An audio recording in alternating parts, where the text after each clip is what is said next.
Mes chers élèves, bonjour. Aujourd'hui, nous abordons avec vous un texte tiré d'un roman à thèse. C'est Le dernier jour d'un condamné qui est écrit par Victor Hugo. Et donc, vous l'avez déjà deviné, notre activité, c'est une activité de lecture. Et je suppose ici que vous avez déjà lu le premier chapitre, qui sous forme de 2 pages seulement, puisque le professeur qui a présenté le cours avant moi vous l'a déjà recommandé.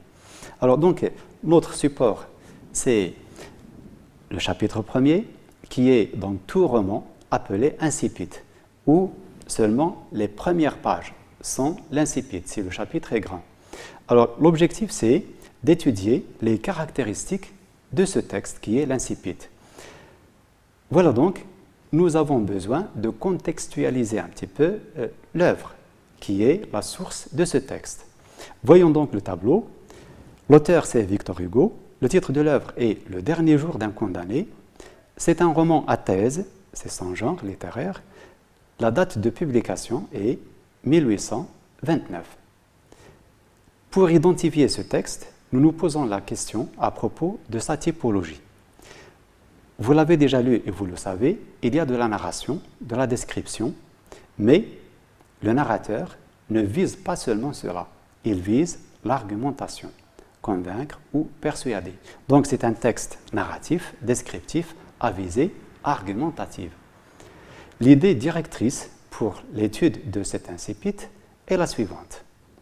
L'effet de la condamnation à mort sur la vie du narrateur, puisqu'il avait déjà sa vie auparavant et à un certain moment, il a été détenu. Ce qui fait toute sa vie a changé. Étudions donc la situation d'énonciation dans ce texte. Nous nous posons donc les questions que vous connaissez déjà. Nous commençons par qui parle, puisqu'il y a quelqu'un qui parle dans le texte. C'est un je qui s'annonce dès le début du texte. Puisqu'il dit je, c'est un narrateur par définition, et donc il est aussi un personnage. Il participe à l'action. C'est lui-même le condamné. Vous savez déjà qu'il se trouve à Bicêtre, dans un cachot, donc il est seul.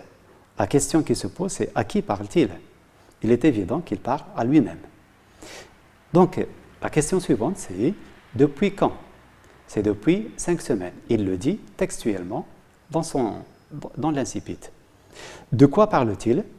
Il parle de sa condamnation, de ses émotions, ses souffrances, ses sentiments. Mais pourquoi en parle-t-il? C'est pour exprimer sa souffrance actuelle, pour faire part aussi de son état d'âme, ses sentiments. Faire part, c'est-à-dire partager. Alors, dans quel but? Pourquoi partager cela? Pourquoi faire part de son état d'âme? Il doit y avoir un autre objectif, c'est de susciter la pitié et impliquer le lecteur. Celui qui lit doit sympathiser avec lui, il est donc impliqué dans sa thèse. Nous passons donc à l'étude proprement dite de ce texte et nous commençons par sa structure de manière générale. Ce texte, nous l'avons réparti en 2 grandes parties. Il y a bien sûr d'autres choix, mais nous avons opté pour cela puisque ça se justifie. Cette structure est basée sur 2 moments, c'est-à-dire 2 situations opposées, ce qu'on appelle 2 mouvements. Le premier mouvement, puis le deuxième. Le premier moment, c'est le moment du passé. Il marque le premier mouvement. Cette partie dans le texte commence par « autrefois » jusqu'à « j'étais libre ». Elle correspond à un seul paragraphe. Le deuxième moment, c'est le moment présent. Donc « autrefois », hors de la prison, et le moment présent où il est en prison, qui va de maintenant jusqu'à la fin du texte. Mais elle intègre aussi le premier paragraphe, cette première partie du texte. Commençons donc par la première partie, ou le premier mouvement. Nous devons donc chercher des indices dans ce texte qui nous montrent comment vit ce détenu en prison. Donc, Les indices sont les suivants.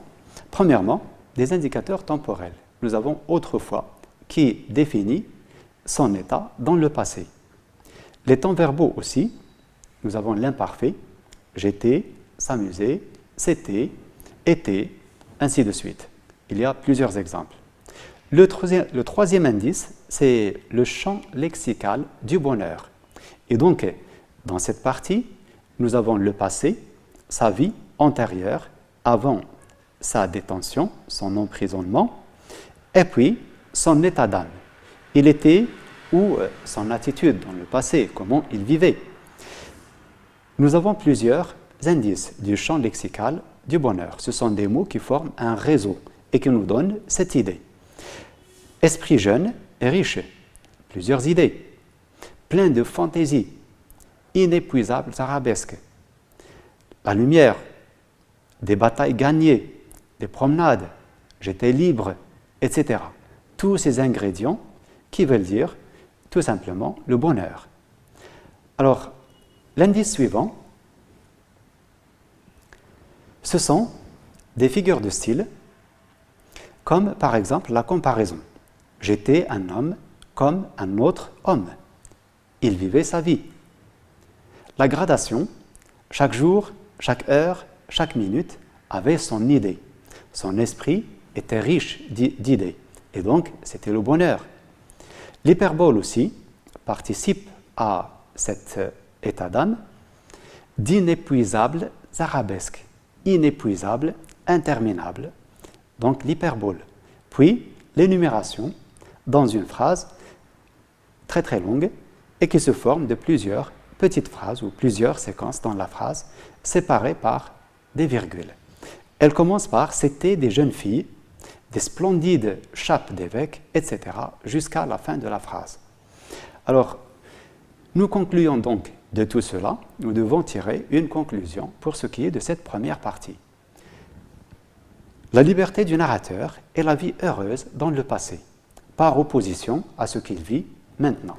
Et donc, il était un homme libre, il était heureux dans sa vie avant qu'il ne soit capté ou capturé plutôt et en prison. Alors, nous passons donc à présent au deuxième mouvement qui est marqué par le deuxième moment, ou qui marque plutôt le deuxième moment, c'est le moment présent. Alors, comment se porte-t-il maintenant? Déjà, la partie du texte qui commence par « maintenant », jusqu'à la fin du texte, elle va jusqu'à la fin du texte, mais elle intègre aussi le premier paragraphe. Alors, voyons un petit peu ces indices. Les indices qui vont nous informer sur le moment présent de ce narrateur. Le moment présent est marqué par « maintenant », qui s'oppose à « autrefois ». Alors, l'indice 2, ce sont les temps verbaux. Alors, nous avons le présent de l'indicatif principalement. J'habite, mon corps est offert, je veux, elle se glisse, ainsi de suite. Passons à l'indice 3. Il s'agit des champs lexicaux. Nous avons abordé seulement 2, il y en a d'autres bien sûr, mais nous avons choisi seulement 2. Le premier donc est celui de la captivité. La captivité, l'état de quelqu'un qui est captif, qui est en prison. Et donc là aussi nous avons 2 sous-champs lexicaux, c'est-à-dire qui participent à ce grand champ lexical de la captivité. Nous pouvons trouver dans le texte le champ lexical de la captivité physique. Captif, offert, cachot, en prison, etc.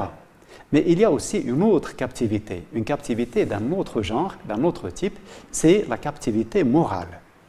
Alors, nous avons comme indice, mon esprit est en prison, je n'ai plus qu'une pensée, qu'une conviction, cette pensée infernale, un spectre de plomb, etc. Passons donc à l'indice suivant, c'est le 4e. Cet indice, c'est la phrase exclamative. Vous l'avez déjà remarqué, condamné à mort, qui commence le texte notre texte commence par cette expression, condamné à mort, et puis nous la retrouvons une autre fois au milieu du texte, et puis c'est cette expression qui ferme le texte. Et donc, cette phrase qui est répétée 3 fois, elle retourne comme un refrain, comme cette petite partie qui se répète dans la chanson. Alors donc, l'indice suivant, c'est une figure de style, à vrai dire, la personnification de la mort. Alors, elle est appelée elle, tout à fait comme une personne, elle, qui indique dans le texte l'idée de la peine de mort. Sa présence, elle est là, elle est présente, face à face avec elle, il se trouve face à face avec elle, des mains de glace, par elle, une voix à murmurer, c'est cette idée même, etc. Et donc, la personnification de la mort, il est hanté par cette idée. Le moment présent a un autre indice aussi, c'est le 6e, ce sont les champs lexicaux. Nous en avons trouvé 2 dans le texte qui sont prépondérants. Le premier, c'est le champ lexical du délire. Nous avons donc textuellement dans le texte un sommeil convulsif, mes rêves, m'éveiller, le rêve, et puis mon sommeil, ainsi de suite. C'est donc le champ lexical du délire. Délirer, c'est comme quelqu'un qui a la fièvre et qui parle tout seul, qui est su, qui a des idées étranges, ainsi de suite. Bon, c'était donc le champ lexical du délire. Le deuxième champ lexical, il n'est pas loin de celui-ci non plus, c'est le champ lexical de l'horreur. Nous avons le mot horrible répété 2 fois dans le même texte. Hideuse, un spectre de plomb, une pensée infernale, sous la forme d'un couteau, etc. Donc, à partir de ces 6 éléments, 6 indices que nous avons réunis, nous tirons une conclusion. Cette conclusion est la suivante. Donc, ces indices nous mettent devant un personnage qui souffre à cause du changement brutal dans sa vie. Il est passé des bons moments qu'il passait avec ses amis, avec sa famille, des moments heureux. Il passe à un autre moment qu'il vit en prison. Et donc, nous avons déjà vu les caractéristiques. Et donc, cela commence à partir du moment où il a entendu son verdict. Depuis ce moment-là, il ne pense plus qu'à la mort. Voilà donc, c'est la deuxième conclusion partielle. Nous devons faire donc une synthèse qui va réunir tous ces éléments à partir, bien sûr, des indices. Nous devons trouver l'élément que nous cherchions depuis le début, c'est-à-dire l'effet de la condamnation sur le condamné, mais aussi les caractéristiques, d'un autre côté, les caractéristiques de ce texte qui est l'incipit. Alors donc, dans cet incipit, l'auteur présente 3 éléments. Le personnage principal, c'est le condamné, un cadre spatio-temporel, à vrai dire, nous avons seulement l'espace qui est exprimé, c'est Bicêtre, là où se trouve cette prison, cette vieille prison, maintenant elle ne l'est plus, la construction existe encore, mais ce n'est plus une prison, c'est un hôpital. Mais le temps, il n'y en a pas. Il n'y a pas d'indicateur temporel qui situe ce texte dans un moment précis. Le thème principal, c'est la peine de mort, et donc qui va parcourir tout le roman jusqu'à la fin. Le narrateur distingue 2 moments de sa vie. Premièrement, sa jeunesse, avant la détention. Il vivait des moments de liberté, de bonheur, etc. Mais il y a un autre moment, c'est le moment de sa captivité physique, mais aussi morale, puisqu'il est déjà prisonnier d'une seule idée. Son esprit est emprisonné dans une seule idée. Il ne peut pas penser à autre chose. Bon, la dernière idée, c'est l'idée de la mort qui devient une obsession, un refrain qui ponctue désormais le reste de sa vie. Tout ce qui lui reste à vivre, il sera bien sûr combler de cette idée de la mort. Je vous remercie. Merci de votre attention.